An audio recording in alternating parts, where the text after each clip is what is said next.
How to turn off best friend's message sound notification on Snapchat.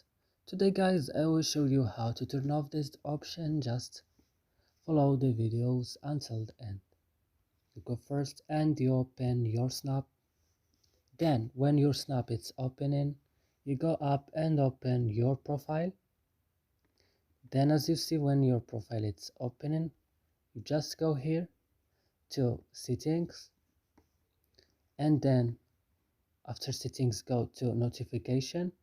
Then you go down, and as you see here, best friend message sound, you will turn off this option by clicking here on this place like that, and that's it. It will work with you. And that's it guys. I hope this video is helpful for you. Don't forget to like and subscribe in our channel, and see you next video.